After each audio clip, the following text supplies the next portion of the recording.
Assalamualaikum warahmatullahi wabarakatuh. Perkenalkan, nama saya Meika Puji Lestari dengan NIM 201130204.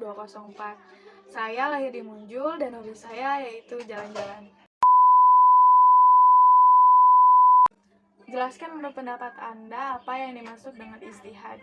Nah, ijtihad menurut pendapat saya yaitu proses untuk mencari jawaban dari permasalahan-permasalahan yang ada pada zaman sekarang, di mana ini tuh biasanya dilakukan oleh para ulama dan cendekiawan Islam dengan menggunakan metode atau sumber hukum, yaitu sumber hukum Islam seperti Al-Quran, As-Sunnah, Ijma, dan juga Qiyas. Pertanyaan yang kedua yaitu jelaskan hubungan ijtihad dengan maqasid al-syariah dan perubahan sosial yang terjadi. Maqasid al-syariah sendiri yaitu prinsip atau tujuan hukum Islam dalam melindungi dan juga memenuhi kebutuhan masyarakat muslim baik di dunia dan juga di akhirat.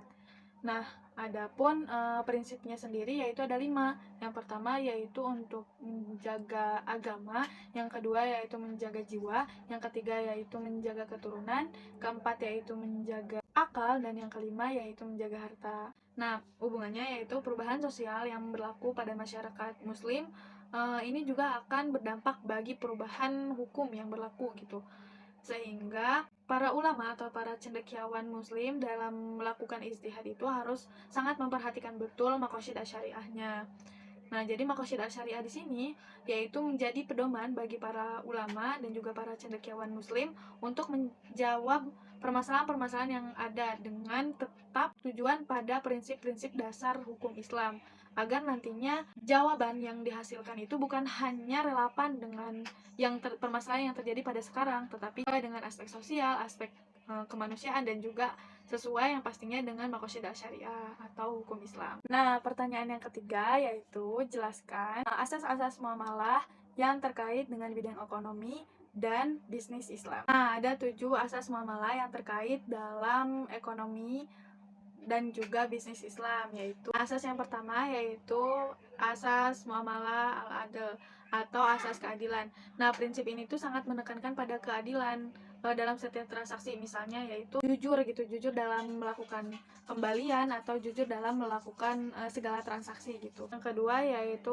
asas muamalah al-ihsan atau kebaikan. Nah, asas ini tuh menekankan kepada kebaikan kita sebagai penjual dalam transaksi. Contohnya nih seperti memberikan harga yang sesuai dengan kualitas, memberikan kualitas yang baik dan juga pelayanan yang baik. Nah, yang ketiga yaitu al-amanah atau kepercayaan, di mana prinsip ini tuh menekankan pada kita sebagai penjual itu harus memenuhi janji gitu yang telah kita buat. Contohnya kalau kita misalnya COD-an nih, ya kita harus sesuai janjinya di mana gitu, COD-nya tempatnya juga di mana, barang yang diberikan gitu ya, barangnya itu sesuai janji, sesuai deskripsi yang telah kita berikan.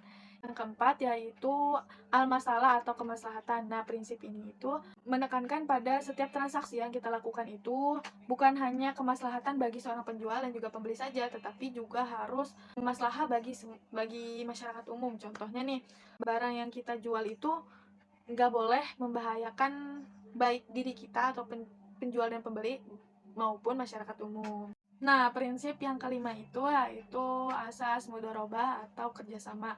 Di ini tuh menitik beratkan pada kerjasama yang dilakukan oleh penjual yang di pembeli. Jadi sebagai penjual dan juga pembeli itu kita tuh harus saling membutuhkan dan juga saling menguntungkan. Nah, prinsip yang keenam yaitu al-mukassah atau pembatas, di mana prinsip ini itu memberikan batasan-batasan pada setiap transaksi. Jadi kayak transaksi apa aja gitu yang tidak boleh dalam Islam gitu. Kita tuh harus menjaga gitu dan mengetahui batasan-batasannya. Dan yang terakhir yaitu asas ariba atau tidak mengambil keuntungan lebih ya. Ini tuh memang sudah tidak boleh ya dalam hukum Islam. Nah, yang terakhir yaitu berikan kesan dan pesan belajar filsafat hukum Islam. Tentunya banyak sekali kesan dan pesan yang saya dapatkan dari mata kuliah ini ya. Selain dari belajarnya seru dan juga ilmu yang saya dapat itu Masya Allah banyak sekali gitu, bukan hanya prinsip dasar hukum Islam saja yang saya dapat pelajari dari mata kuliah ini, bukan hanya itu saja, tetapi seperti saya dapat mengetahui gitu bagaimana proses penetapan dan pembentukan hukum Islam, terus bagaimana hukum Islam dalam menyikapi perubahan sosial yang terjadi, dan masih banyak lagi. Mungkin hanya itu saja. Akhirul kalam. Wassalamualaikum warahmatullahi wabarakatuh.